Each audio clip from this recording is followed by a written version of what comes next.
So there you go. That's all the action that happened here in Moscow on just day 2 of the final battle of 2017. Welcome to this incredible World of Tanks contest to round off this year. I'm Matt Andrews. We are live here in Moscow on day 3, and what a day it is going to be. This is a 6-day tournament, 5 days here, and it will all then conclude with a week's break till the Wargaming Fest on the 23rd of December. That is where the grand final of this final battle will happen, and that is where one team will walk away with $150,000 as the champion. But before we get there, it's semi-finals on Sunday. Before that, it's quarterfinals tomorrow. And before that, there's a lot to deal with today. Thankfully, here on the analyst desk, I am very, very well equipped with some teammates who understand all of this stuff too. Myland and Annihilator, we've had 2 great days so far, and what a day we're looking forward to today. Yeah, what a day yesterday. I had some great sleep, and I'm really prepared for today, because it's going to be a long day. It's going to be a really crucial day, yeah. And I'm prepared for it. Niall? Yeah, I was centimeters away from the monitor watching all of the matches yesterday, shouting, writing notes, making notes and all sorts of things, and drawing predictions out of my head. So really, like, yesterday, fantastic day, and we'll see even more of it today. We had a few very one-sided games. We had a few surprises. That's what you want in a contest like this, though, isn't it? Today, there are 4 matches coming up, but before we tell you what they are, it is quite a complex tournament with 12 teams from 5 different regions. This is how the final battle all comes together. On the 13th to the 17th of December, the Wargaming.net League champions clash. 12 of the best teams in the world are invited, then divided into 4 groups, 3 in each. Each group may only contain 1 team from a region. This is the group stage. All teams within one group will play 1 match against each other in a round robin. The matches are played in attack-defense, meaning each team attacks and defends once per map. The first team with 5 battle victories wins the match. If the score ties at 4 apiece, a tiebreaker will be played on a specifically picked map. 2 teams from each group, totaling 8, will survive the group stage and move to the knockout tournament. Matches here will be first to 7 victories and tiebreak at 6 apiece. Being a knockout tournament, if a team loses their match here, they're out. Only the 2 best teams will survive to the end of the event and advance to the final battle. The champions will be decided on the main stage of WG Fest in Moscow, December 23rd.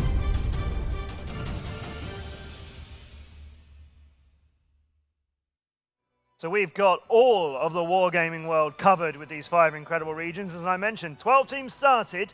2 of them are already definitely out from our round-robin group stages. And after today, 8 teams will be sorted and lined up for tomorrow's quarterfinals. And we could have some real upsets along the way. We've lost Yinyo Gaming. We've lost 7 Pirates. Those are 2 teams that, frankly, we thought would go out at this stage. But here's the matches you've got to look forward to on today's schedule. We're going to start off with DiNG against Steelman, and that is a do-or-die contest because the other team in that group, Top Tier, they are confirmed to be through to the quarterfinals tomorrow. Yes, so we're going to kick off with the brilliant runners-up of the grand finals earlier this year. DiNG fighting for survival against the Chinese team Steelman. Then we'll have Unique, the wonderful young team from the CIS. They'll be taking on Yato RS Gaming. That is a match for seeding. Both of those teams are through to the quarterfinal tomorrow. But obviously you want to top your group because you'll play the runner-up of another group in the quarterfinals. And then Rush against Oops. A match which might look quite simple on screen. It might look a little bit one-sided, but there is a lot to take note of there because Oops knocked out Elevate in that group, knocked down Elevate, I should say, 5-0 in the opening game of that group, and Rush lost to Elevate 5-1 yesterday. There's a lot of numbers being crunched, a lot of paper kicking around. We've done a lot of work on this. Rush, previously Na'Vi, could be knocked out today in a group with a European and North American team. They can leave us before the quarterfinals stage, and Oops and Elevate can go through. We will talk more about that when we get there, and then after that amazing contest, we'll round off the day with another one. Tornado against Kazna Crew. Another match for seeding. The other team in that group was 7 Pirates. They're gone, but we will end today with the current world champions, Tornado and Kazna Crew, looking for the one-up on them for seeding out of that group. That is a day of tanks. And it's going to be DiNG versus Steelman where we kick things off. Oh, what an exciting day 3 this is. Definitely, can't wait for the matches to start, really. Yeah. All right, so we've got a lot of data, we've got a lot of things to explain. We know there's a lot of online speculation about, oh, what can happen if the result is this? If Rush win, but they can still get knocked out. How is that possible? What do the rules say? We'll get to all of that. Rush, Oops, and Elevate. That's our third thing to be decided today. Right now, it is time for DiNG versus Steelman. And this is very interesting because it's DiNG, who we know so well, Steelman, a Chinese team who we don't know so well. And DiNG can leave us here. How is that possible? Well, we saw DiNG in the first match very struggling against top tier. Very surprisingly, that was already a big upset yesterday, and they only managed to take them down 5-4, so they only took 2 points in that group match. So if DiNG doesn't take 3 rounds today, or doesn't take 4 rounds today, they will be out of this tournament. Then Steelman will place second in this group. Top tier, who are through already, will be first, and DiNG will be out in groups. So what DiNG needs to do here is to either pick up 4 or 5 rounds in this match to proceed to the quarterfinals. DiNG have to win or lose in a tiebreak, which is a very surprising state of affairs, but that's what it is. Here is Hulknick from DiNG telling us about that team getting to these finals. На этот гранд-финал мы приехали без капитана, и это было довольно-таки сложно поначалу подготавливаться к этому гранд-финалу без брейка. Мы тренировались 2 недели, очень много. Поначалу все шло не так гладко, как бы мы хотели. Была неразбериха, суматоха, мало координации, все такое. Но под конец уже более игра начала выравниваться, и я думаю, что мы справимся на этом гранд-финале без брейка. Для меня, как и для всей команды, это уход корейца был шоком, потому что это произошло довольно-таки внезапно. Просто посреди разбора одной из карт просто появляется сообщение в скайпе: ребята, ГГББ. Вот. И нам срочно пришлось искать замену. И Лолшо, сказать, любезно согласился нам помочь и отыграть лан, ну и в итоге гранд-финал. На прошлых ланах мы выступали успешно только благодаря тому, что у нас была очень хорошая подготовка перед ланами. И у нас были опытные капитаны, которые не тильтовали, и у которых была эта уверенность, и эта уверенность передавалась команде. И постепенно с опытом, я думаю, каждый член команды тоже уже приобрел этот опыт, уверенность. Но мы очень обрадовались, когда увидели группу. Такая, типа изи-каточка должна быть. Посмотрим. Американцы, что пускай по американцев, топ-3 или топ-2. Да, даже не знаю какой. Ничего не могу сказать про эту команду. Видели пару игр на ланах. Ничего нового, все довольно-таки обыденно. Ну и китайцы, которые взялись из ниоткуда, просто из китайской лиги. Здрасте. Вот. Тоже не видели ни одной игры. Посмотрим, что они покажут. Но не думаю, что они могут что-то нам сделать. Но загадывать не буду лучше. На группы у нас есть заготовленные стратегии, именно только на группы. Это, в основном, да, это обычные стратегии какие-то, наши стандарты, да. А вот уже после групп там уже идут специальные заготовки под каждую команду, определенную, с которой мы предположительно будем играть. Игры на ланах, они дают больше эмоций, и лично у нас получается лучше командное взаимодействие на ланах. Я не знаю, почему так. Thank you guys for supporting us, and even though we are playing without Breakneck on the grand finals, we hope that we can show our best game, just to prove that EU region is not that is strong enough as a CS region. Thank you guys.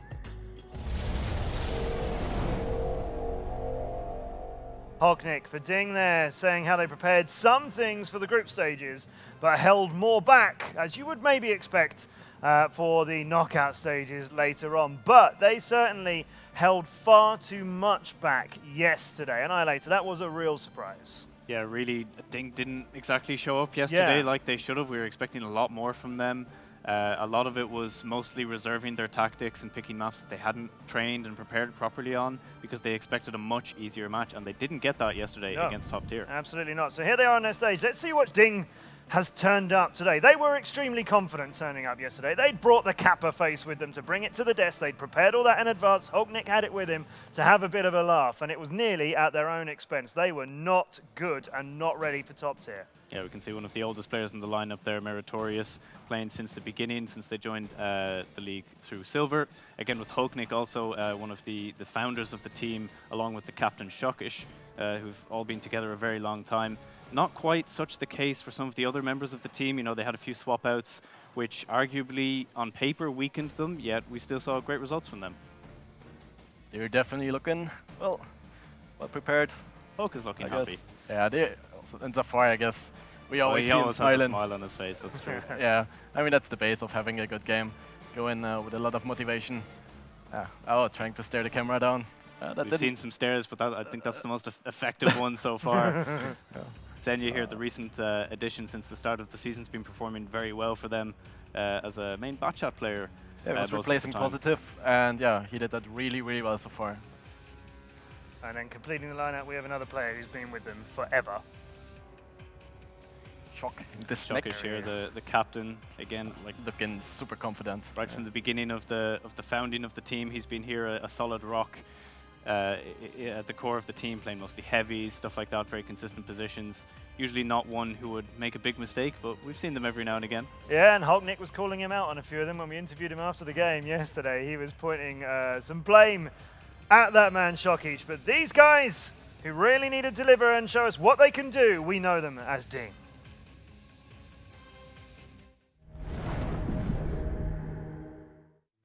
DiNG, the reigning champions of the EU region.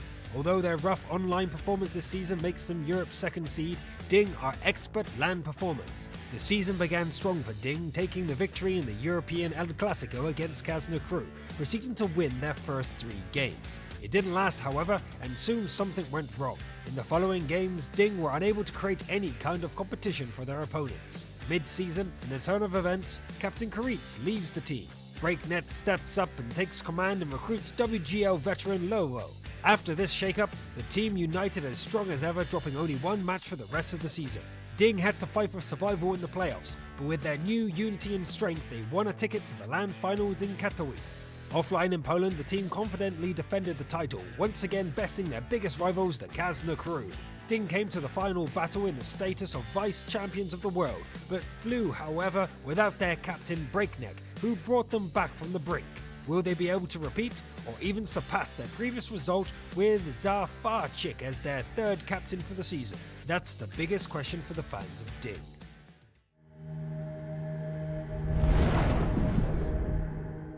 That's the DiNG we know and love. That's the DiNG we remember from amazing performances at LANs. That's the DiNG we didn't see yesterday. But they have, I guess, out of their group, which remember also includes top tier, the American team, this is the easier of those 2 games on paper. So regardless of their performance against top tier yesterday, they must be thinking, well, this one we're going to take even more casually. But they know not to just be too safe today. Yeah. Oh, we saw Steeman on the first day. They actually posed a real threat or real challenge for top tier, which was completely unexpected. We have to consider that Steeman, it's their first LAN experience. They formed out of a clan wars community on the Chinese server, Really so they good don't in really that. have the 7v7 Yeah. experience yet.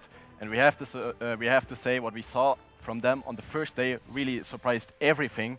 I think top tier were the most surprised. Yeah. They took by 3 this. rounds, and top tier went on then to bring DiNG to a tiebreaker. So clearly those 3 rounds were very difficult to get. Definitely, yeah, very unexpected. And we also talked about that they're going to be very unpredictable, which actually didn't turn out to be the case. But yet they played standard stuff, more or less reliable, which we didn't expect, since they didn't really have the opportunity to train with other teams. So I guess they did a lot of preparation with watching VODs from other regions, from other teams, yeah, and did that really well. Of course, they have that advantage, Steelman, of being able to watch more of their opponents than their opponents can of them. And Steelman came in as the 4th seed out of the Chinese region after the 1st and 3rd seeds couldn't be here. So that's why we've got them with us. That's also why Yin Yuo Gaming joined us over the 2nd seed out of China. Yeah, this is a good team. And this is a team who really excited us with what we saw yesterday. And here's one of the best players in China right there. Yeah, their overall tactics that we saw in their match 2 days ago, like the tactics were not bad. It was generally just some of the individual plays and the coordination wasn't quite on point. They may have been able to address some of those issues since then. He's the playmaker. That's Bashan. Making the important calls in the crucial moments. Definitely a guy that the team cannot perform without.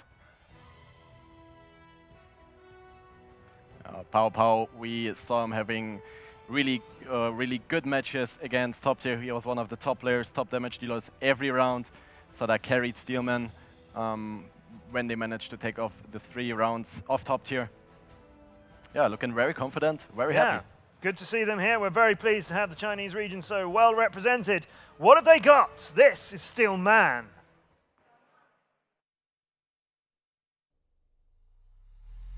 Steelman represents the first seed of the Chinese region. Starting as a clan, they spawned an elite team to take on the WGL and did not regret their decision. Miracles happen and the team clearly believe in that statement. Steelman is the best clan in China, as well as regular prize winners of events and tournaments in World of Tanks. Steelman has repeatedly proven they know how to fight with tanks, and proved it yet again in the current esports season. Steelman started at the bottom and finished high in 4th place.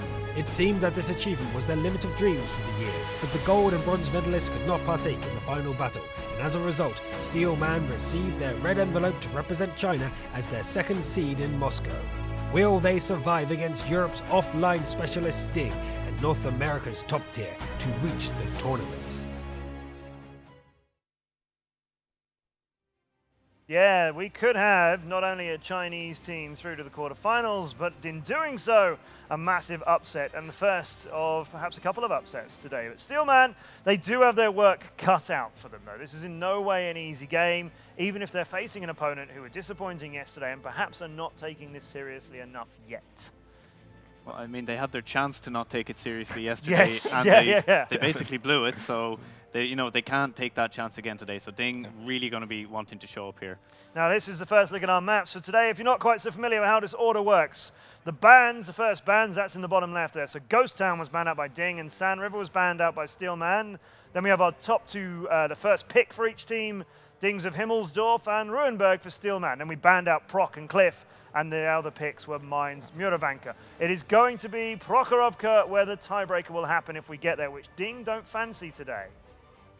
Looking at Himmelsdorf there, I'm looking at the previous matches. Both teams managed to only win the defense there on Himmelsdorf. So yeah, neither of the teams able to take down the attackers there on this map.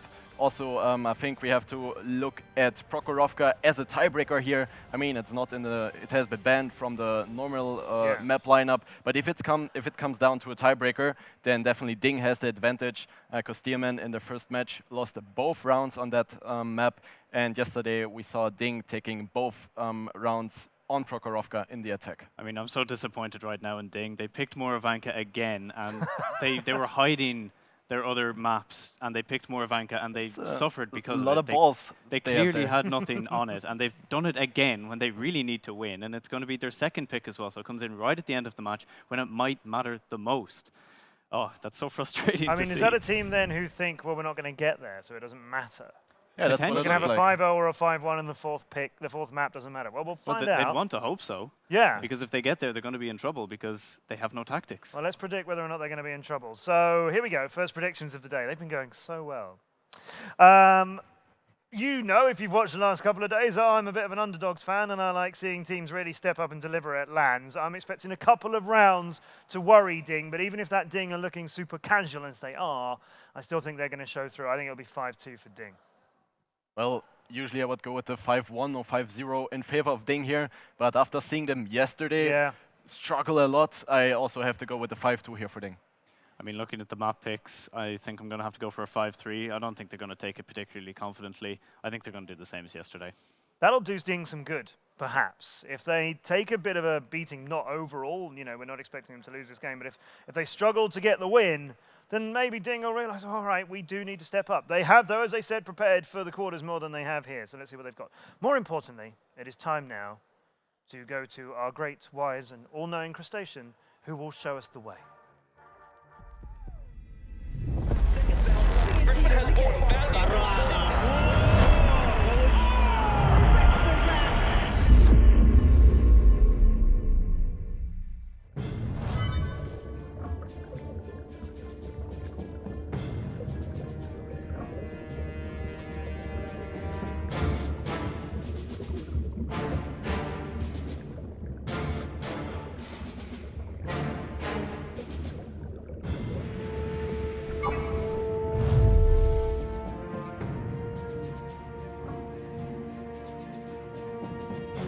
Tomato, the lobster, the oracle, the foreteller of victory, shows us that, yeah, we were right, and DiNG are going to win this thing.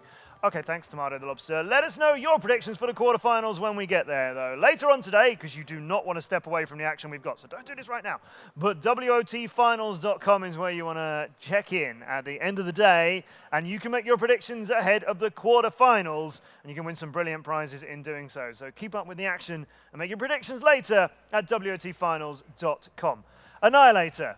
That Muravanka pick, that's bugged you, hasn't it? Yeah, I was telling Zaf yesterday, they picked Muro only because they're hiding strats on other maps, so they have to pick something else to substitute it. I know for a fact they're not going to be well prepared on it. And I think that, they're just going for a 1-1, just a whatever, and it's just annoyed me so much to see that. Well, let's see whether they should have listened to Annihilator like we do, or whether DiNG have just got this thing all sewn up. We will find out, because it's the time for our first match of the day. Very excited to be bringing this to you. Here we go then. Huge day of tanks. Hold on, everybody. There's a lot to happen. First up, can DiNG beat down Steelman? Hector and Mojo will find out with us. Thanks very much, Matt. We're looking forward to this first match of the day. It is myself, Hector, joined here by Mojo.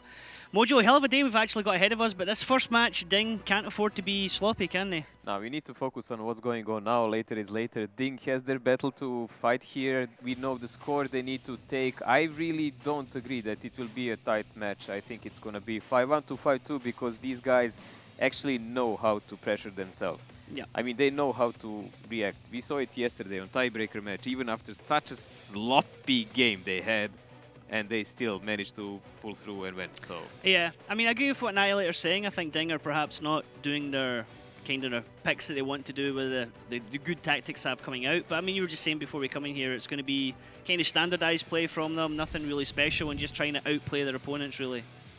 well, I believe that they are certainly hiding something, especially since they do not have a factory of tactics in form of Pop-Up Koritz anymore, Yes. not even Breakneck. So I guess that very few they need to treasure for the moments they really need it, and they need to see which opponents are more dangerous. Steelman, of course, are outsiders in this match, but that doesn't mean much. We've seen so many times outsider actually taking out the Goliath, so Yeah. David can win. Yeah, if going by past days, our prime example, you can never really... A lot of the time you can come into these matches and think, okay, I know how this one's going to go down. Like, going on past experience, going on what we expect from this team, this is a rough score. And so far, we've been seeing so far in the tournament that can change on a knife edge. It's unbelievable, like the things we are actually witnessing here, but that's good. That's good for the game, as I'm saying. Like, it's evolving, and you need a fresh blood. You need new experiences to happen for something to happen interesting for us to watch. Definitely, definitely. I love casting matches like this when it gets exciting. And looking across at two teams here, Steelman looking quite relaxed there. Mojo, as he said, all the fancy LED keyboards, rainbow keyboards, rainbow mouse. Look at this. Shines like a diamond. DiNG just looking nice and serious there. We had to look at them earlier on, going down the line, ending up on Shockish with a nice green t-shirt, very snake-like t-shirt. Snack. Shockish nicknamed Snack all the time. Here we go, lineups for the first round here on Himmelsdorf. The round is ready, guys. A lot of heavy setup here. We've seen before 5 type heavies and 2 E3s for Steelman, and attacking split from the DiNG is much So lighter, much only 2 armor. type 5s. We've seen that before. So much armor though to try and get through here for DiNG. DiNG are going to be on the red side on attack. Steelman are going to be on the blue side on defense. This is round 1. Himmelsdorf is going to be our first map of 4. What's going to happen in this one, Mojo? Well, we do know that Steelman will probably gonna just camp in upper corner with these tanks. It's not like they can rush the rail with it. They would just lose so much HP. And DiNG will probably try to utilize on that and gain maybe some position, maybe a couple of shots if they can in distance sound. This is a really turtle setup at the moment by Steelman. They're just gonna position an E3 up there in the hangar on B1, B2 and try to protect everything from there. Do you think we're going to see something with this lineup from DiNG where they're going to try and pull Steelman away towards one base and then go for something else? Well, at the moment they're just aiming for the middle, maybe to get some sneak shot. There we go. There is one type 5. Slides. One How many shot. shots can come in here? Zigua managing to get across it without taking any hits. Only Pao Pao took a hit there. Now Zigua takes a hit there, and DiNG a little bit unprepared for that. They had multiple tanks lined up, and really kind of the shots not landing there. I think at one moment they already gave up because they thought the TIE 5s are actually not crossing, and they came then. So there is probably a moment when those TIE 5s just stopped, so this wouldn't happen. And crossing for only taking those 2 shots of damage, that's okay. That's okay. They have 2.9k, no modules destroyed, even if they were. With those new mechanics we have since the 9.2.0 patch, when you have consumables back every 90 seconds, that's really okay. Yep, so lucky break there for Steelman, able to get across that gap and not take as much damage as they could have potentially taken. Looking here up on the viewpoint of Shockish up on the hill, he's got double repair pack mojo in that Conqueror and then rations, so no med pack, interesting. Yeah, I guess he's gonna risk it for a biscuit that no one of these Type 5s will wreck his turret and kill half of his crew. Yes. Good luck with that, Snack. We will see how it goes for you. But it's, I guess, more important to do like this, to have a double repair or stay dead behind the corner. Yeah, could potentially really come back and bite him in the ass there with only taking no med pack going up against these Type 5s, but you never know, you know, you don't know what the enemy team's taking until you get into the battle, and then you're like, I nuts. can kind of predict when you play Himmelsdorf, there's gonna be a couple of Type 5s on the enemy side for sure. It's not like it's meta, it's really a good pick even. Yeah, I mean, a lot of time coming into this was saying, okay, maybe the Chinese teams are going to be hyper aggressive and stuff. If Steelman doing a perfect example of, you know, this is not hyper aggression from a Chinese team, although they are defending. Sometimes, you know, the best defense can be an aggressive defense, but you generally don't see that in Himmelsdorf. You very rarely see the fights happening at the south of the map. It generally always happens around the top of the map or some kind of shenanigans down the 1-2 line around base 1. Honestly, the only team with crazy plays I've seen from APAC region as example, I can't really comment on China because we didn't have a chance to watch them play. Yeah. But APAC has those moments where they can actually rush you on some map, like play Ghost Town with 7 Clippers, let's go with Bachats, let's go with Arti or whatever, you know? So they do know to do that. The rest of the teams, not so much. So looking here, Laosho and Type 5 Heavy come up behind him, moving up into the middle of the courtyard, playing a bit of courtyard control here coming out from DiNG as they're pushing up into the lines of Steelman. Just trying to get visibility on where the tanks of Steelman are, which will allow DiNG to start making the moves where they decide if they want to go for base 1 or base 2. That's a really nice shot there from Laosho into the turret of Price of Dang Wei Young. inexperience for Dang Wei Yoon taking shot from there. That was to be expected. As soon as he got spotted and he didn't see anything back, that window was really kept an obvious spot that is gonna come from there. Hognick just holding position here up on the hill where we saw Shockish earlier on. Looking to get some crossfire shots onto the enemy team. Now Dang Wei Young has been hit in the fuel tank and his tracks there, Mojo. Dang is taking a lot of damage, but we will see. Pao Pao, Xua, they took 1 shot each and he took 2, but they're still above with HP from DiNG. And they're still turtling like bosses, I would say. So DiNG will have to find a way to trigger them a bit, you know, to make some kind of rotation and then get them into the crossfire. Because if you try to move these slow tanks, that's when you get hurt, actually. From the looks of it now, Mojo, how do you think DiNG are positioning? Did you send that Batchat up into number 1, yeah? You can see Batchat is going to try to hide behind the house. He took a big shell by E3, but that's it. And this is good. And look at how many DiNG tanks are now positioned on the 3 line to shoot anyone who tries to cross. And they have even a guy on a hill who will shoot him in the back and a guy who will watch the center. So cap started now from Senya. Steelman have all their tanks over by base 2. If anyone comes over, they're going to get multiple tanks over. Look at this, and there's a push, Mojo. Looks like they're going to try and go in to get rid of Naichen and Dang Wei Young, and they'll have complete control over the 1-2 line, and that's really going to cause problems if Steelman try and come across here. I don't think they will actually try to push because they can't. This would be really suicidal, but no big penetrations from these Type 5s. If they actually manage to cross and take out this E3, the game is over already. Looks like Shockish is going to take the first hit as he comes round. He gets past the E3, he gets a shot into him. Alien's going to come round as well. Naichen in a dangerous situation here. He's going to fall for this. He doesn't really have any backup that can help him. That's 3 tanks from DiNG going to push in against him. Shockish in a great position now to continue to do damage. Bashin and Canio coming round to try and help their teams out. But look at this, they're going into a trap. There's a fire check and Meritorious gets shots into him to come round. Rong Yang has already been dropped in his Type 5 Heavy. Naichen now drops in his E3. And now DiNG are continuing to pour under pressure. Nobody can get near, resetting Senya. And if DiNG do not get this on the defeat by dropping all the tanks, they are going to get this in the cap, because I don't see any way for Steelman to be able to come in and reset that. Honestly, reset is the last worry here of Steelman. They're dropping like flies. They're gonna die here. It doesn't matter. The cap, as usual, is just a pressure tool. A pressure tool for them to come out with these slow, turtle-like tanks. And now they're flying. It's easy. brawl going on here between Type 5s and the 5As of DiNG. And look at this, we're about to have the Amex 50B come into the battle as Hulknick swings round into the rear end with a full clip. First shot going into Zigwa, he's going to come round, he's going to look for Pow Pow. Hulknick is just going to be able to take as many shots as he wants right now. 3 targets, Pow Pow the only one left, and this is going to be DiNG taking round 1 here on Himmelsdorf. Yeah, this is done and dusted, as Ducky would say. DiNG 1, Steelman 0. The first round taken pretty much in the old fashion how DiNG used to play. Aggressive. They took about 10 seconds to realize what will be their battle plan once they realized the position of Steelman, and then gathered up and just did it. So this is something that we were looking for to see in the last match with DiNG, and there was nowhere to be found.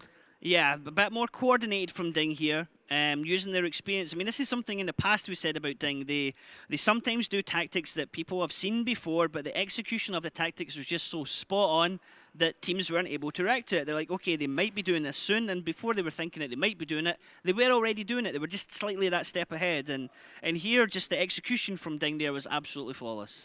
Well, I guess the good night's sleep helped them.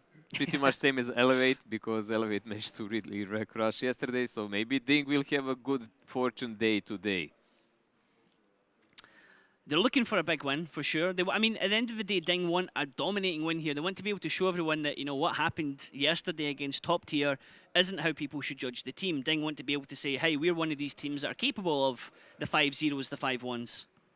You know what's amazing for me? Whenever you see a team coming from China, they always, all of them, have the flag. They always look happy as well. They never seem to be like angry or upset. They always look like they're having fun. But yeah, team uniforms, they always have the flags on the uniform. Always. Really I've never cool. seen one without. Like on-point branding. DiNG, one of the older teams here that we have for the European region, they're always been kind of just DiNG. They have a multinational team, DiNG, multinational lineup here with Russian is the common language to them, but they all do speak English, and Hulk giving the camera the most eyes. of the teams are international and then have multiple guys from different countries, but you can only say that Isne is Swedish guy because he carries his flag around, you know? Indeed. Isne, represent, I'm a solo Swedish guy here, you will not and find, you will not find another you will one. not find anyone more passionate about his nation than Isne. Here's a replays coming in here. You just see the surrounders. Pow Pow's the only one left here at the end. Is it strong start for DiNG there? Taking advantage of the fact that Steelman with the Type 5 heavies are slow to react to a situation once it happens. It's a price of inexperience. Like it's a passive tactic that Steelman chose to play, relying a lot of armor, a lot of gunpowder, but that gunpowder comes in slow. They cannot rotate. You could see like when actually DiNG, even with the softer tanks, chose to cross one of the Type 5s that can do potential of 1400 damage, did 131. We've seen it yesterday happening. I think it was Positive getting wrecked by one, but I mean, Shockage was able to make that push there and take barely any. He didn't even take a hit himself, pushing past the E3. Lowshow coming out on top, then Shockage, Safar, Matos. Top 5 players all come out from DiNG. I mean, tells his own story when we see this, really, doesn't it, Mojo? When you see a push like this, you do not shoot the Type 5 in the flank, but this is really nice damage. Lowshow farmed almost 5k on that visit. That's a nice improvement for DiNG, man. A good pickup. It's nice, yeah, definitely. I mean, losing Positive, we thought potentially was going to be a huge thing for DiNG, but Lowshow has certainly stepped in and filled up those boots and is easily on the same level here. Well, he just replaced Koritz during the season. Lowshow. I'm thinking of Senya. My bad. Yeah, and look at the damage block here. Like, Steelman still have almost 4k damage block, but they didn't do much damage if you compare to that. They are like about 11k lacking. I mean, they penetrate 93% of the shots, but they only hit 61 of them. So, you know, got to. I mean, sometimes it's interesting to see that pen ratio to hit ratio. Yeah. Sometimes seeing the shots fired to pen ratio is interesting. But yeah, I mean, DiNG, they want a strong win here. They want to just get this one done and dusted. Then they know they're going to be top of the group. Steelmen will actually, I do believe, will become second in their group there. No, actually, if DiNG defeats Steelman here, then it'll be top tier second in their group. So top tier watching this match with interest. And look at that, Steelman again, Mojo. Improving their lineup with 1-1-3 instead of E3. Yes. Wow. DiNG playing super heavy against them pretty much, but I would say this is a balanced setup because they have 3 Type 5s, so you know that DiNG will not rush them really with this. A budget for rotations, 1-1-3, Super Conk and E4. Yeah, DiNG can pretty much choose whatever they want to do. I believe with this they will try to control the rail, keep a couple of Type 5s in the back, and if Steelman really want to push, as example, A-line from the hill, they're just gonna rotate and kill them. Well, here we go into round number 2. It's going to be DiNG on the defense from the red side. They're going to be red side for this entire match. Steelman, blue side on attack. Currently 1-0 to DiNG. This is our first map of the day as Himmelsdorf. DiNG take a 2-0 lead here. It would be quite good. But if Steelman bring it back 1-1, it's going to be interesting for how it goes forward. Is that going to be, you know, are DiNG going to be surprised by that, or are DiNG going to show a more dominant performance than what we saw earlier on from them? It's going to be interesting for audience if Steelman pick up this round, and it would be pretty shocking for me and for DiNG, I believe, if it actually happens. Because taking DiNG on defense on Himmel, I mean, much better teams usually failed. There you go, first shot coming in for Naichen, picking it up. So Zafar with his Super Conqueror, did he connect him? Yes, he did from the side, from the rail, from G2. And we already see the 113 from DiNG is controlling the lower line on K line, and he says, hey guys, there is no one here. That means that these slow turtles are probably going over the hill. So you can see the budget is already rotating their Senya, and he will probably peek there to see if someone is peeking. Look at this from the tanks of Steelman, Mojo. They're setting up at that gap at GH0 area, looking to try and get crossfire shots. They both shoot, don't connect with anything, and they're going to carry on moving on up the hill. Senya and his back chat is spotted down below him from Canio, and Senya's just going to move away and say, hey guys, the E3's up on the hill. The rest of the time, I mean, this is good for DiNG right now because they have a lot of map control. But time is ticking, map control is there. DiNG is in no rush, they need a point, so they will play their game without any kind of suicidal games blindly. Like, if they think they're gonna achieve something with fast plays, they're gonna do it. But there is no reason in defense of Himmel. There is the problem here. Naichen is now checked. He has to run. He picked up 2 shells from the side. You could see in the previous screen that Type 5 was waiting together with Super Conqueror for exactly this. Naichen there, a bit lucky there that wasn't a bigger hit there from the Type 5 Heavy. Could have had a really painful time there, but a nice shot coming in initially to track him, and then the second follow-up shot, their good 1-2 combo there. So first damage really coming in for DiNG's favour, and Steelman bleeding a lot of HP. Health bars across the teams are roughly about the same, but when it comes into it already, that, you know, Naichen already being on half health could be a bit of a problem later on. He really can't move from that area as well, can he, Mojo? No, he's stuck there. As long as someone is spotting him, he is completely stuck. If he tries to run, he will pick up another one in the back. So he needs to stay there a bit. And that's why we can see this Budget and Super Conk a bit peeking down from DiNG. Type 5 is, of course, controlling the hill area just to see when they're starting to go down, so the rotation from the team starts. But this Super Conk and Budget, they will never go too deep, because they know there can be lurking a lot of Type 5s behind somewhere, because they didn't really spot them. And they do not want to enter any kind of close combat situation with them unless they have superior gun power. So if DiNG says, okay, we have 3 or 4 guns here and maybe 2 or 3 Type 5s, they can go on them because they have higher DPM and they can count that not every shell of Type 5 will penetrate, okay. But lower numbers, like example, Bachat one-on-one. Oh, nice cheeky from Senya. Great move there, getting angles there, coming through the building area. This is an area that you can move through in the game. Very difficult. Sometimes you can get stuck in the area. I mean, it has been opened up specifically in the map to allow vehicles to do that. Now, Canio, Dang Weiyong and Bashin coming down the hill here. E3 leading the 2 Type 5 Heavies. There is 2 Type 5 Heavies and an E3 waiting to receive that, or an E4, sorry. That's going to see who actually does the most damage and gets their shots in. This is still a trap because these Type 5s down are camping and waiting for someone to trigger the rotation because of these tanks spotted on the middle. And there we go, Budget saw them and he will do a police break because that's not the place he wants to be. Senya turns and gets the heck out of there as the Type 5 start to move up the banana road. They're going to try and come in to meet up with their teammates who have gone down the hill. This gives DiNG a lot of information because now they can pull their tanks up from the bottom of the map and start preparing for what's going to be base 2 shenanigans. Steelman putting all their eggs in one basket and they're trying to force a fight at the top of the map, trying to draw DiNG out, but DiNG realistically should have the better angles for us and be ready for it. You can already see the tanks moving down to catch them at the top of the banana road, around about D7, D8 area on the minimap, right where Yongyang, Naichen and Zigu are about to cross. I really think DiNG already won this because they have the tanks behind these Type 5s. The information will come from the rest of the teams they fired. And look at this Bachat, 1-on-3 and Super Conqueror, the biggest DPM they have in the team, behind them. Shots going in from the side, shots going from the rear. Senya can clip out, the Super Conqueror beside him can clip out. Zigua is going to be the focus fire going down. Naichen himself in the 113 is also on the one shot. Zigua down to 66 HP. Rongyang takes this and Zigua drops first, and that's Logshow picking up the first kill. This is pretty much done game. I mean, only really lucky shots and Amorex can save Steelman out of this predicament. They are really slow. They don't have any focus fire, especially. They're all over the place, and DiNG is just taking them one by one. Rongyan is on really low HP. Naichen is on below one shot. Deng Wenyun also. Great play here from DiNG, just focusing individual tanks. Look at that, holding the shot, trying to get the 1-1-3 here, but Ely not able to get the connection in. Shokish drops Drang Wei Yang, Zafarchik drops Ron Yang, Bastion coming around here, Laosho coming in, he's in between Shokish and Laosho and another tank. Horrible place to be right now for Bastion, and soon he's about to fall. DiNG still 7 guns in the game against 3 of Steelman. This is going to be DiNG picking up around 2 here on Himmelsdorf, and it's going to be 2-0. Laosho just did 14 damage on him hitting his gun or something, like Jesus. Probably gun. Well, dead there you and go, the splash first into the kill hull. goes, it's Ilian dies from DiNG, so there is at least that for Steelman. They managed to kill 1 guy. 1 guy down, Steelman. Kenyo is the only tank left alive for his team, which is going to be a case of which player from DiNG finally gets the killing shot, and it is Hulknik. So DiNG now in the lead, 2-0. We're going to be going into map number 2 from this. We're going to be going to Runeberg, Mojo.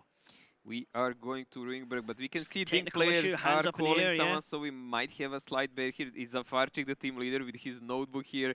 Notebook of strats, I guess. Maybe zoom in there, maybe it will help to Steelman. Who knows? Well, they Possibly. can't see it even then.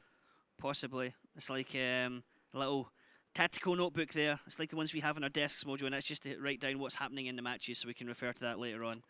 But yep. It had to be Hulknik. He Good. had to do something Yeah, with his had computer. to pick something, yep, indeed. Probably trying to find the Kappa emote and put it in chat. Now, interesting here, I mean, Himmelsdorf was DiNG's pick. Now we're going to go into Runeberg, which is going to be Steelman's first pick. I think it's bold choosing Runeberg as a first pick, to be honest. Unbelievably bold, actually, because especially since DiNG is defending, Yes. and unless they have some super weird quirky strat that can really break them up, it's gonna be 3-0 easy without any effort. That's the big problem. I mean, Ruinberg is not one of the best maps for DiNG. I'm gonna grant them that. It's like barely 50% of win rate, but their defense is solid. The attack is Attack is, dodgy one. yeah, attack is dodgy. I think it's for a lot of teams, the attack is kind of ropey on Runeberg. I don't know. For Oops, is not. They have 100%. How many times they played it though? Not much, but still.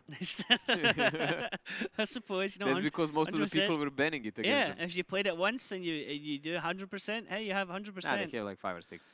But yeah, Runeberg's one of these ones where it's the one I liked in the past because it's the map where I feel that is the map where you're most likely to see something different, something unusual, teams trying to play mind games because you have so much of the potential to hide what you're doing from the enemy team. But I mean, this push here from Steelman, like you're saying, they're crossing here, they're getting shots on the side, then you have the Super Conquer around the bottom, you have the Batchat around the bottom, and it's just, you know, stuck between two angles, isolated, and the rest of Steelman unable to assist in that fight. I didn't like the execution of this game. If they wanted to trap with those TIE 5s, they needed to play more hidden with them Hulknik and as well wait there, yeah. and wait for that rotation. If they wanted to push Yeah. on a DiNG base, then splitting like this is just pure nonsense because this is exactly what happens. Yeah. You are flanked by faster tanks because you're slow and you're herded in one little corner and you cannot even help each other, and you can see your teammates on other side and they cannot help Can't each do other. anything, They're yeah. so close, I but mean- that's like miles away for them. The only DiNG player that wasn't in that fight was Shokish. He was up top in the E4.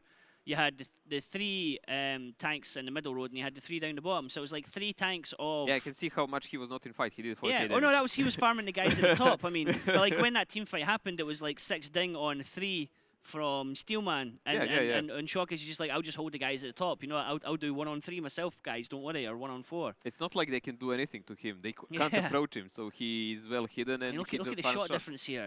It's crazy. It's pretty much like last round. Yeah. There's no big difference. It's damage blocked Again, less. Look Yeah. at this, 30 compared to 73 shots of insane. DiNG. Insane.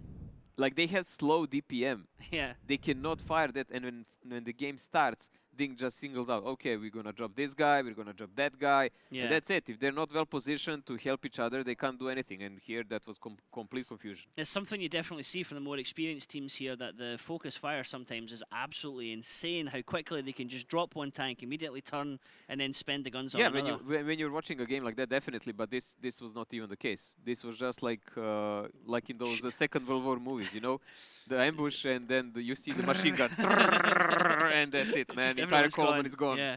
Oh, we just lost everyone. But currently waiting on a little pause just now. There's been a little technical issue with a computer here of DiNG. You can see here that Steelman just kind of waiting patiently for the next round to start. We're going to be going into map number 2. It's going to be round 3. We're going to be going into Runeberg. DiNG currently leading Steelman 2-0. And DiNG looking to continue their winning ways here so they can qualify top of their group. And also that will do a big favour to top tier American team, because then top tier will qualify second, which means top tier also go into quarterfinals. Unbelievable. European teams are doing big favors today for Americans. If Oops manages to do something against Rush, then Elevate should make a pedestal for Oops. If everything goes the way it should be, like Europe are doing America a favour in so much as getting them into quarterfinals, but Europe are getting America into quarterfinals, so they're facing Russian teams. Well, you still get everything you deserve, so you cannot say that it just came on its own. Elevate yesterday did beat Rush 5-1, and top tier did win their match also against the Steelman. So top tier would likely go through to face against Unique, and Elevate would likely go through to face against Tornado. So 2 American teams in the quarterfinals would be awesome. Certainly well deserved considering how top tier played yesterday against DiNG, and certainly considering how Elevate played against Rush. I would like to see them both through, but of course, I guess other teams have something to say against that. Also, I hope this match will continue very soon, because these breaks are, of course, not entertaining for us, but they're a necessity. We need players to be in tip-top. All right, so here's the thing then, Mojo. If you're Steelman right now, you're coming into here as a relatively unknown team. You're going up against, effectively, the second best team in the world. What's your tactic to try and break down DiNG? I would not play slow. Just go for the full-on aggressive that we're expecting from Chinese teams? I mean, that's how DiNG kind of got caught short during the regular season. I mean, look, like the series says, the chaos is a ladder, man. In chaos, you can always find a way to win if you're not certain what you're doing. But Runeberg is starting the round number 3. Will be on. DiNG is defending. It's a very light setup, 3 super conquerors, so really good sniping potential, combined with 1 light to spot aggressive. Senya playing it as usual. And then we have 4 I7s and a Foch coming in from Steelman. Okay, so here we go into Runeberg. Steelman on the attack, blue side, DiNG on the defense. Red side, DiNG currently 2-0 up. Can they make it 3, or are Steelman going to have something to say about that and bring it back into 2-1? When you see 4 I7s, that usually means we want to push one side. So you can push center, you can push down, you can push up with it, and then you pray to gods of RNG that you do not get tracked on away. So they're expecting a scout from the T100, but he's already gone. Senya stopped in that area and moved. Steelman continuing to shoot at the bushes where he think the T100 might be looking, but Senya's already saying, nope, guys, sorry, I'm going down the bottom. He can give lots of information to his team. The 113 up top hasn't spotted anyone yet either. So, Steelman currently just destroying their accuracy stats for this round, Mojo. Who cares about that? But the important thing is, for example, DiNG, Senya did super aggressive spots, and he knows exactly what is going on, because there is nothing. Look how deep he is on the lower side of the map there. He has internal knowledge that entire Steelman team is up. And you can see the placement of all the tanks of DiNG. All the super conks are aiming up. They have 5 tanks defending the upper side and 1 guy behind Senya. In case they actually decide to YOLO push down, 1 guy will be behind to make sure there is a crossfire. Whatever Steelman decide to do here, DiNG are in a almost picture-perfect defensive area for Ryan, even you can guess what is going to be done by Steelman. Steelman are going to go across the A-line here, and they're going to get wrecked for it when it happens, because DiNG have got all their tanks in the middle. Hulknick should hopefully be able to survive for a long time, because Senya down the bottom is saying, guys, nobody's coming south. Nobody's spotted in the middle either, so they can only be going north right now. The 113, as you can see on the right-hand side of the minimap, is already coming back up. And DiNG know exactly what to expect here. The problem here is because Steelman are putting everything on one dice here. They're just going to push one side. If you want to actually deal with this, you need to put tanks on center so they can deal with Hulkling from that side, and you push on the upper side. But there we go. Here we go. Sigua, Bashan, and Sian now. Let's see who will actually survive this. Zigo and Bashan taking the leads. Hulknick getting some shots. Shots coming in already. Multiple IS-7 armor reflections. Wow!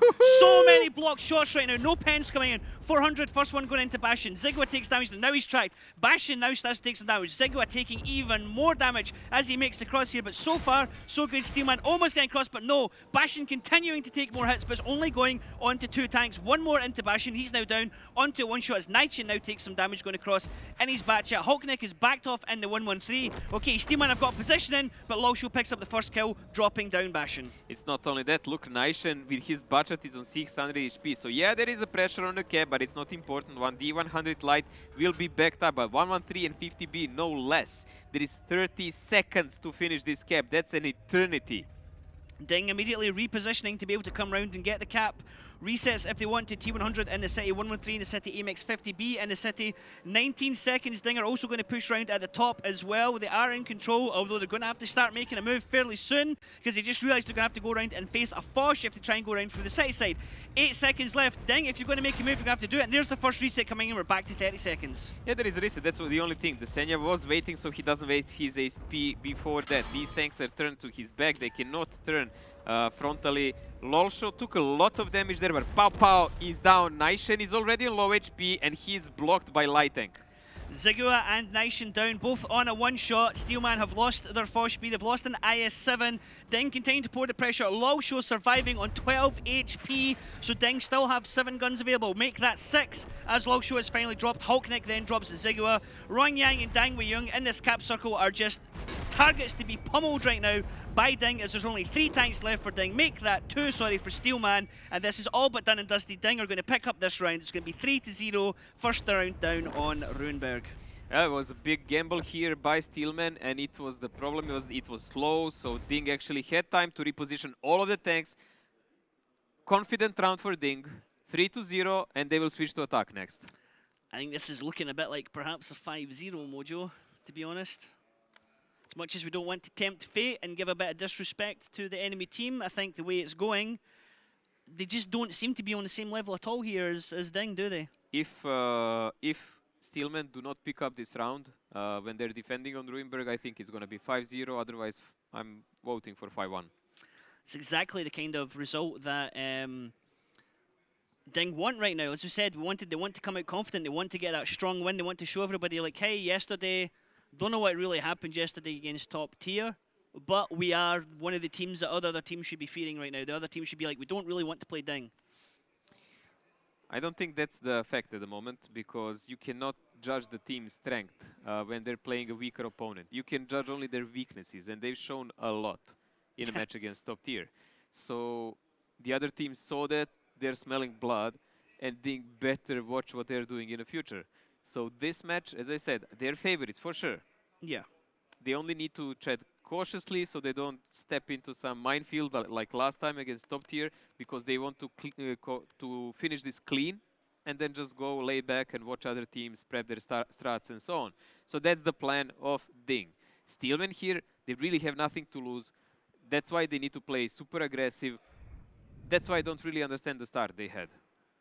There's a resets from the position. I mean, the crossfire setup here from DiNG, very nicely executed. They knew that the top cap was going to be something that happened. As you said, Mojo, even I could see that one coming. And when I can see it coming, then come on, guys. I'm not the most tactically minded of people here compared to Daki and Mojo, who both have multiple years of pro play under their belt and can see things that I can't see. Oh, I feel so warm now when you say it. There you go. I'm just you know, commending you and putting myself down at the same time, Mojo. Yeah, you know, yeah. I'm rising you up by being a platform for you to stand on.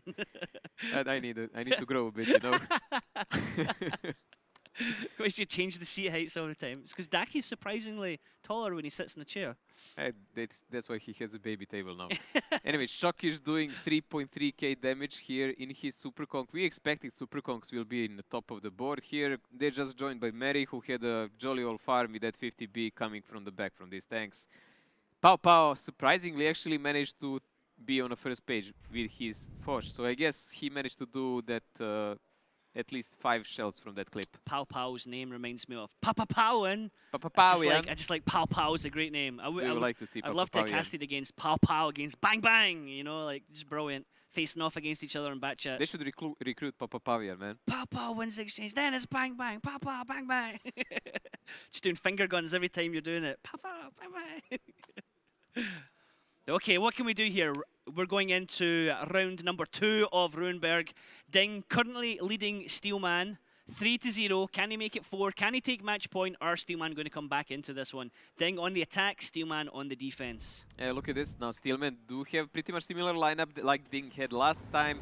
And DiNG has 5 I7s. Not 4, but 5, guys. And that tells us all. They're gonna just really YOLO push one side. So DiNG, they are red side on the attack. Steelman going to be blue side on the defense. DiNG immediately, Mojo, moving up towards the north side of the map. They're not hanging around. But interesting is, like, Steelman are actually Spots playing immediately. super risky, and Steelman they're just saw, defending oh. that side. I think DiNG will actually stop. I don't Yep. think they will continue. That bat chat play across the top just lit up everyone of DiNG that was at the top area, and DiNG are like, nuts guys, game's up, gotta go change tactics. But that does tell you a lot, because then you know you need to rotate on the other side. And there goes Steelman are actually rotating themselves. That's a smart play. But how many tanks can they afford to rotate? That's the question Are here. DiNG going to rope a dope? Are DiNG going to stop and then go back? It could be, I mean, they kind of can't work because of that bat chat behind them, can they? They really can't make the crossing there anymore. And the Foch B sitting up there as well. So DiNG, are you going to go middle or are you going to go south? And let's not forget, DiNG already has a couple of tanks down. They didn't send everyone up. So there is already, let's say, a headway in front of them. It's like DiNG are going to go commit everything, Mojo, here to the south. Yeah, because the tanks of Steelman are not ready for this. And we do know the budget is in the city, the Foch is on the other side, the other guys are arriving, so they will pretty much come into the cap clean. And then it's all about covering the positions and entering with I7s in their faces. Right, DiNG, let's see how you do this. IS7's leading in the charge, Shockish backing him up in his Super Conqueror. And we also have Senya in that bat chat hanging around in the background. They're going to push up in towards the cap circle, go over to the right-hand side on the road, and then we're going to get the team battle start in earnest here. What can Steelman do to receive this charge? We've seen it before, Super Conquerors have been quite a good play against IS7s, but individual skill level could be the main factor coming into the fight here, Mojo. Yeah, they're just going in for a start of the cap, and they might even ignore it and just go and take up the city. Dang Wei Jung is about to get absolutely wrecked in that corner because they're going to push up and turn. Shocky's taking a couple of shots there on his Super Conqueror, but watch the HP of Dang Wei Jung just fall like a domino right now. Down he goes, one shot, and Senya picks up the kill, so that's one tank down already for Steelman. Then continues to put the pressure to Shockish. He's actually taking a lot of damage in his Super Conqueror. He is isolated for the rest of the team, but DiNG continue to push into the small city. They need to start making their shots count, because it looks like Bastion is going to be the next tank to fall here for Steelman. No, Shockish is in good position now because he can still do damage, and he is spotting the Super Conqueror, and he will see the budget on time, and the pressure is high. Pressure is huge. I7s with their best steel Soviet armor are pressuring Steelman, and they cannot really respond to this. Pow Pow is now been dropped by Hulknik as DiNG continue to push the pressure. Shockish is going to fall here. Canio is going to take the hit and get the kill into him. Rong Yang though and Canio are separated from the rest of their team as DiNG continue to just select a tank and delete him off the map. Look at this, it is brutal, it is a gang fight, and one person's in the middle taking a beating. Some good camera work here, and we can see all these tanks of DiNG playing like a Pac-Man game. They're just chewing their opponent, they're little balls, and they're there to be eaten. Right now, all that's left is Rong Yang and Canio, the two guys that are separate from the fight. Look at this focus fire from DiNG. They're just saying, okay guys, Batchat first, take him out. Canio takes his last shot. He's on the reload. He's going to take no further part in this fight. Hulknik with the ram kill. Only Rong Yang left. This is going to be DiNG taking Ruinberg 4-0. After this, we're going to be going into mines, and Steelman, you better have something special in your locker for this, or DiNG look like to be picking this one up easy, 5-0. So far, we can see that DiNG even didn't break a sweat in this game. This looks like a much better DiNG and really easy-peasy game for them. They will be defending on mines, so I don't think it's going to be any big turnout here. It does look like it's going to be a stomp of 5-0, but that's how it happens. They're just that much better. And Steelman are really well aware of it, so I'm hoping they're going to actually try something courageous and brave and just go with it and do it. I want to see something like all Batchat's full YOLO or something like that. Something like, you know, something unexpected. Maybe just go all for 5 A's or something like that. I don't know, a bit of nation pride. I mean, they could do anything they want right now. I mean, it's for them to come back into this, even if this is it. I mean, even if DiNG lost in a tiebreaker, DiNG were still okay. And I think top tier would still be okay because of the scores. I don't actually know how it went down in this one because it could potentially be closer. But yeah, we expected this one to be a very dominating fight, and it's turning out that way for sure. Depends. Niall expecting 5-3. Very analytical predicament. No, it's not going to be 5-3. To be fair though, Tomato the Lobster did go for DiNG. Unbelievable, but he didn't jinx them. That Maybe lobster. it was his good day, you know. Daki's been eyeing up that lobster all week. I think we're not going to see Tomato the Lobster for the 23rd. We're gonna assign him a bodyguard. Try and keep him away from Daki. I think everyone's got their eyes on it. Matt Andrews, though, however, coming out with the 5-4 yesterday for DiNG top tier. That was Like, almost that an was, oracle that was godlike. almost like the most amazing prediction of the entire series. Canio actually getting a shot back into the back chat coming in the rear, and you could see the anger, the frustration there from the players of Steelman looking to perhaps get that one. They knew what they wanted to do, but I mean, look at this. I mean, When he you start was, to Dang push Wei here, Young was like really like gone in an instant. when you start to push there, it's critical to remove that 1-1-3 from a position of zero line because he could shoot them in the back all the time and spot for his teammates. So the first target is always that tank. Whoever is there, if there is one or two guys, that's always the first target. And once that is done, you can deal with anyone else. That's about it. And you can see Steelman were even split all over the place. Yeah.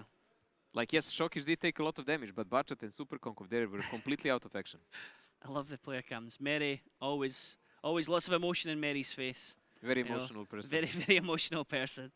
Hulknick, you can always see when his emotions. Zafar's just laid back, super chilled. Zafar coming in here from Go Hard as substitute for Breakneck, who's unfortunately not able to make it. Top damage dealers, Elian and Mary in their i7s. 9 and 8 shots done, approximately same damage. I'm really sorry we can't see the number of the kills here. That's what I would like to see. Very nicely done. Okay, the hits, 97% coming there from Steelman. But they shot a lot of... No, that was the other round. I was going to say they shot a lot of missed Yeah, but shots still, in the like, round, penetrations were not there, Mhm. and focus fire was non-existent. So DiNG can do whatever they want as long as they can just control who is getting shot. So who cares if you do 2,000 damage to one tank if there is always the next one who will take his place and you die one by one and there is less and less guns you can shoot with and you're getting shot with. Never mind, we are going to the mines, possibly the last round of the match. Well, let's get into this one, Mojo. It's going to be map number 3 is going to be round number 5. DiNG currently leading Steelman 4-0. DiNG are going to be starting off on defense. Steelman are going to be on attack. How's this going to go down? Well, I think this is going to be DiNG picking up this 5-0. But hey, who knows? They're going to be red side on the defense. Steelman going to be blue side on attack. Rather fast lineup here by Steelman, 2 Bachats and the 50B. And they're actually doing something unexpected, we would say. Like, we saw multiple teams already pushing the water side, and this is one of those plays. But DiNG, it looks like they smelled some of it. Look at, they're sending the light tank and a Bachat all ready to intercept, plus an i7s and everyone else pre-aiming. Dang Wei Young already down to 102 HP. One more shot and he goes down. First kill already. Zafarchik picking him up. Now Nightchain's going to be coming across here, but Senya and Hulknick are waiting on him. Hulknick on a reload. Senya can get some shots, and Steelman already down a single Batchat. Hulknick does have clip now, so he is supporting the corner, and Senya has him in a crossfire.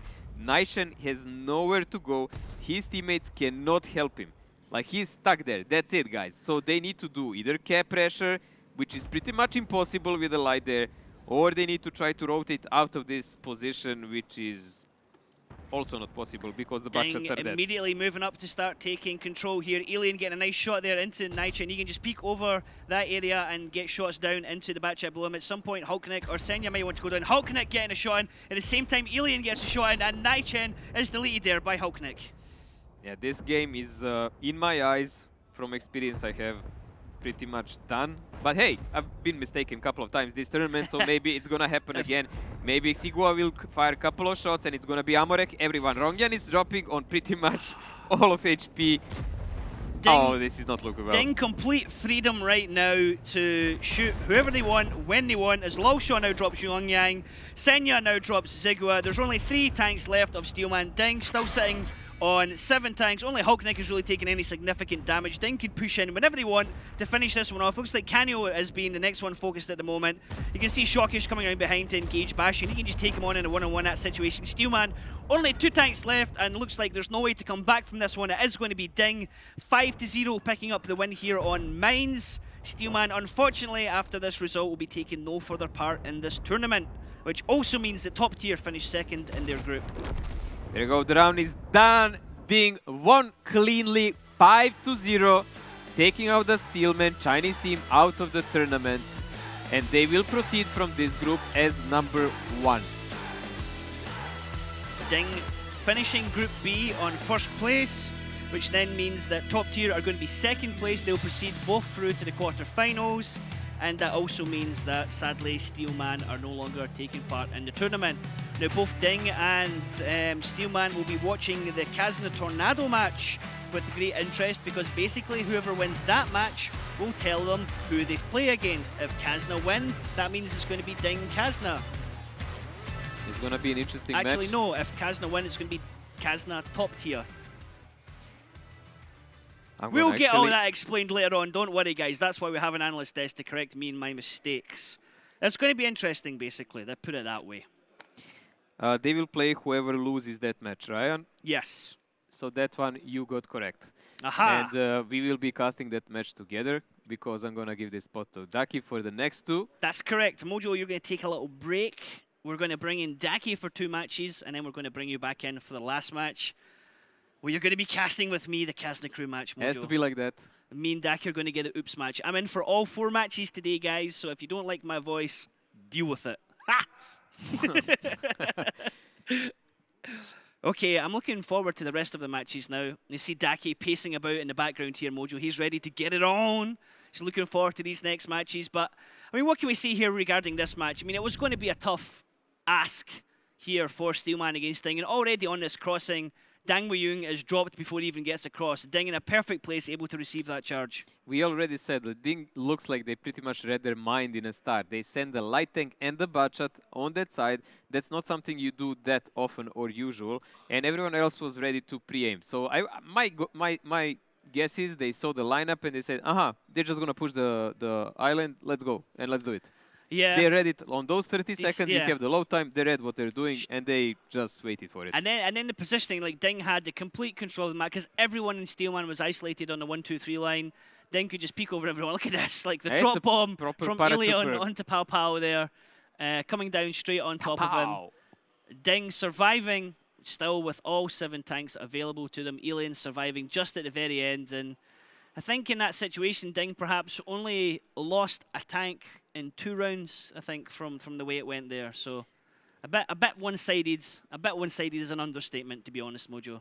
Yeah, well, Ilion doing 3.6k damage here, followed by Lolshaw.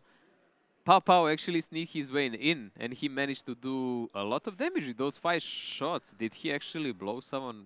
What happened must have there? got a fire or something there, I guess. It must be fire, because... Oh, no, actually, would that count when he dropped down onto Ilion, because Ilion crashed into him? That counts. Yes. So that's sneaky, because Ilion didn't do the damage, so Ilion took a huge otherwise hit this from would that. be more than 600 average shot. Yeah, so Ilion falling on him, because he was the last thing that Ilion hit that caused the damage. The damage is attributed to him. Nice way of getting damage, actually. Just bait someone to drive on top of you. It's all part of the plan. But yeah, Ilion, Lolshaw, Papao, Senya, this is a far check. Senya actually in the T100 light doing a good bit of damage there. Good he position. always does good damage, like in that light. You remember the games when he played with Dry Mental? We even did a video about it, man. He did like 3 blind shot kills. People were going to have nightmares about that. You do not let Senya get up high on mines. Good luck trying to do that in the next patch, however, because I believe I was speaking to Alpha, who's here as backup player for DiNG, and Alpha says with the latest patch, pretty much all the boosts now are gone, completely been removed and unable to do. Well, a lot of people were complaining about those boosts because they really require high skill, and not everyone, of course, has it in this game. But, Ryan? Yes, I think it's time to have a little chat with the winning team. So, as Tonya standing by with someone here from DiNG, let's see what they have to say. Good morning, guys. Yes, I'm here with Ilion from DiNG. Congrats after this victory. How does it feel to be the first quarterfinalists here in the final battle? It feels good, but it's what we expected. We expected to finish first in the group, and now the real tournament begins. But yesterday you had some difficulties. We talked about it. Did you have some time to talk about this, about your problems yesterday in the evening? Well, we talked about, but it's nothing to be really worried about. We just try to play our best. Yeah, it was easy today, nice game. So what is the plan for today? You already know that you're quarterfinalists, you're fine, first place in the group. What are you gonna do today? We're probably gonna watch other matches and play some practices, and that's it. Try to get a good rest for tomorrow. So who would you focus on? Which team would you pay more attention? We think we're gonna play Kazna in the quarterfinals, so of course we're gonna watch them. Yeah. Okay, thank you very much. Good luck in the quarterfinal, and we go to the expert desk. And what do you, Matt? Thank you. Tonya, who's there with Elian, who's been pretty pleased about that, as you would expect, and says now the real event starts for you guys. Hulknick, happy Hulknick on the desk, not quite so bruised and battered compared to yesterday. Yeah, Still a sigh of relief, you're quarterfinalists now. but to be honest, like we actually expected this kind of results. Actually, we thought that there's gonna be 2 matches gonna be like that, against top tier and against this Steelman. Did you? Yeah, we expected to be like this before the grand finals. Really? You Yes. expected a real scrap to the death against top tier? I don't think you did. No, we know you didn't. But good showing there from you guys. We expected maybe a round or two against you, but obviously DiNG are back now. Normal order has been restored. Yes. Yes. Business time for DiNG. 5-0, very comfortable win for you. That puts you through top of the group. So the simple question to ask you now, as Elian was just saying then, you fancy obviously Kazna rather than Tornado as your quarterfinalists. Yeah, that's true. Like we rather play Tornado than Kazna than Tornado, because it's like European El Clasico now. Yeah. DiNG against Kazna, so it's gonna be like again some epic moments, epic match. So yeah. Yeah, well, we will settle that at the end of today. Tornado and Kazna will play each other at the end of the seeding game. They're both through to the quarterfinals. The loser of that game will be playing DiNG, who are now champions of Group A after that 5-0. Yeah, so DiNG, they're taking the first place. They're going to get their opponent later on in the day, once we know who finishes top of Group B. So, you said you'd rather play Kazna. Having beaten them in the offline finals quite recently, are you very confident that if Kazna comes up, you'll be happy with that? Yeah, we're gonna be happy about that, but when we feel not that confident like before, because a lot of changes happened in our team, and that's tough. Let us quickly go through some of the highlights here. That was, by the way, what a brilliant push, getting there unspotted on the rails. We saw the lineup from Steelman on the first day. Did you really expect him to play the same again?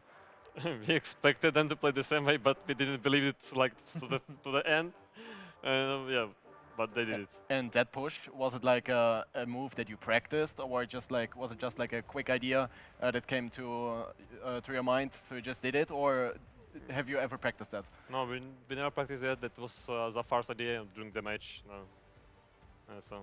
Yeah, really great. And I guess we also have to highlight Losho here.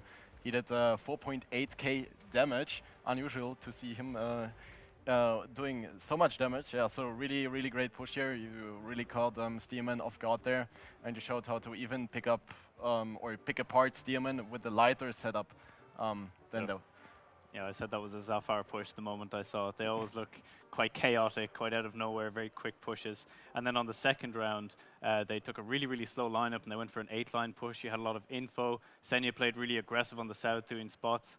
Is he sort of kind of making up for how Break is usually playing? Break is normally doing these very aggressive plays. Yeah. He's like Break is his mentor, so like he's watching Break plays. That's really the thing that we know. The rotation in the south by the 3 tanks was instant, like super, super fast. And yeah, nice to see you back at this level again, because that's how we usually know you guys. And I guess we also have to highlight Shock again with his E4. He really seems to love that tank. Shock, yeah, like come on, Shockish can play on only one-click tanks, like E4, like click, click, click, click, easy damage. You were on his case yesterday, and now you're here with a 5-0 win, and it's still not good enough for you from Shock. No, it's like we know Shockish, I know Shockish since the beginning. Of course. And we two, we are playing since the beginning of the DiNG and even before, so like we're like a brothers now. Yeah. So I can troll him. I can troll him. When we move on onto Runeberg, I mean, it was quite an obvious thing what Steelman would do. You had all the map control. You had the spot with Senya in the south, but right here, what happened? Was it a lot of RNG? Were you nervous? All these misses and bounces. How would you explain it? What's your excuse? No, I heard no info about this misses in TeamSpeak, so I don't know what happened. Maybe it's like just RNG, It was a lot. It was about 8 shots, maybe 9 I don't know shots. what happened. So it's almost 3,000 damage. I can say that we made 3.5k damage on my spot, so it's bad. And after that, we saw the round actually getting really, really close. Yeah. What went wrong there? Senya, I believe Senya got wrecked on his T100, and that's why he couldn't dig up because he didn't have HP. And then I don't know. So your initial plan from the beginning was to have Senya there for the decaps? Yeah, for the decap, yeah. That was the point. So I had to do move forward and decap instead of him. And we just, to be honest, we got lucky on this because like RNG and we hit the shots on the cap. That's why we decapped. So. Yeah, and on the Ruin attack, in my opinion, you had a bit of a lucky time. They weren't spotting your approach when you came through the south. 113 was on the 0 as well. He was not protected properly. They should have had a big crossfire there. Yeah. You know, do you think that was really fortunate to be able to get so close to that being spotted? Probably, yeah. That was not in the plan. You know, you expected maybe some 50B clipping, some spots. Actually, as we saw the previous game, we expected them to maybe to play passive, and that's happened. They didn't take crucial positions. That's why we got the. But we expected it actually. And were you expecting this bat over the A3? It seemed like you went to shoot him. There was no connections. Yeah. So was that like maybe you had to change the plan then? You were expecting some connections? It was the plan. Like we hit the bat and then we go back. And then obviously Mainz, yeah, there was better shooting, better luck for you guys. You instantly wrecked the first Badget that was trying to cross to the water. So yeah, good shooting there. And then I guess it was just easy peasy play for you. Yeah. Take map control. And we also saw Steelman playing that on the first day already. Did you really expect him to play the same again? Yes. After all the rounds, after all these rounds, we like okay, they probably gonna play the same round. So that's why I went to the island, and I got some. They set me on fire actually. Yeah, but yeah, they expected this. Everything. For the upcoming quarterfinals, like these were really basic strats, nothing really unusual. How much out of 10 or how unpredictable out of 10 would you rate your upcoming tactics for the quarterfinals? Maybe like 8, 9. Oh. So we're gonna see some really new stuff? We have Zafar in our team, you know, like the Zafar's the play some style. nice meme lineups. Some maybe, you know, crazy positions and all this stuff is gonna happen. Yeah. Well, perfect. I'm looking forward to that then. We're going to see some spicy stuff. Like it. Yeah. Good. And we're going to see some happy DiNG players after that battle there. 4 destroyed for Steelman. I think, does that beat the record we saw? I think We it had a was 4 Yato yesterday. versus We had Junio. 35 Oh, it's 4 equal, yesterday. so 4 again. I couldn't tell you about any of the other numbers, but we were all sort of going 4. All right, so DiNG Steelman is done. That's the first game of today. Cool. Happy Hulknik, happy DiNG. Going forwards, play the winner